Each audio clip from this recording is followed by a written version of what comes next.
Assalamualaikum warahmatullahi wabarakatuh. Perkenalkan, nama saya Melani dari Universitas Muhammadiyah Sumatera Utara, Fakultas Ekonomi dan Bisnis, Prodi Akuntansi. Selanjutnya, di sini saya ingin menjelaskan video tentang bahaya pemakan riba. Riba secara bahasa bermakna ziyadah atau tambahan. Riba adalah pengambilan tambahan dalam transaksi maupun pinjam-meminjam secara batil, bertentangan dengan ajaran Islam.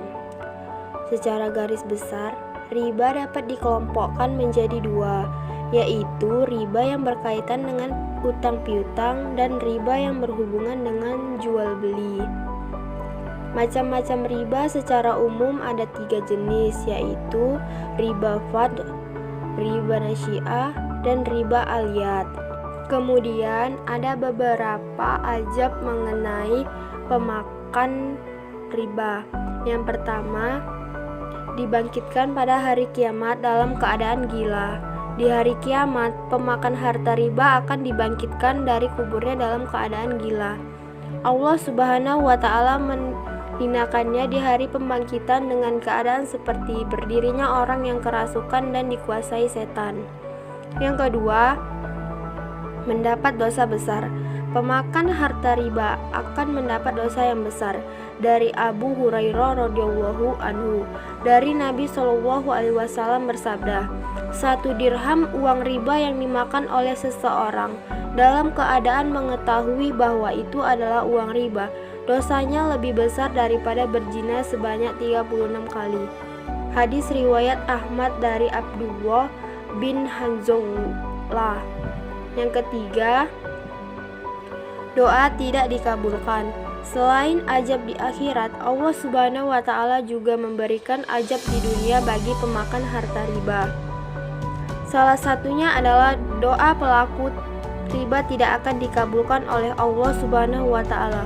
Betapa meruginya ketika setiap hari sholat menjalankan perintahnya, justru doa tidak akan diterima dan dikabulkan oleh Allah Subhanahu wa Ta'ala. Yang keempat, disiksa di dalam api neraka. Ia akan disiksa oleh para malaikat Allah Subhanahu wa Ta'ala yang tidak selalu patuh terhadap perintahnya, terkecuali ketika telah bertaubat dan memohon ampun kepada Allah Subhanahu wa Ta'ala. Dan sesungguhnya Dia adalah Zat yang Maha Pengampun. Allah Subhanahu wa Ta'ala berfirman, "Hai orang-orang yang beriman, janganlah kamu memakan riba dengan berlipat ganda dan bertakwalah kamu kepada Allah Subhanahu wa Ta'ala supaya kamu mendapat keberuntungan." Quran Surah Ali Imran ayat 130. Yang kelima, Allah Subhanahu wa Ta'ala menutup hati pemakan harta riba. Hal ini diterangkan oleh Allah Subhanahu wa Ta'ala melalui firman-Nya. Sekali-sekali tidak atau demikian. Sebenarnya apa yang selalu mereka usahakan itu menutupi hati mereka. Quran Surah Al-Mutaffifin ayat 14. Hati akan tertutup sehingga pelaku riba tidak lagi memikirkan mana yang baik dan mana yang tidak. Yang keenam, sedekah, infak, dan zakat dari harta riba tidak diterima oleh Allah Subhanahu wa Ta'ala. Tidak akan diterima di sisi Allah Subhanahu wa Ta'ala harta yang disedekahkan yang didapatkan dari hasil riba. Baiklah, sekian penjelasan dari saya.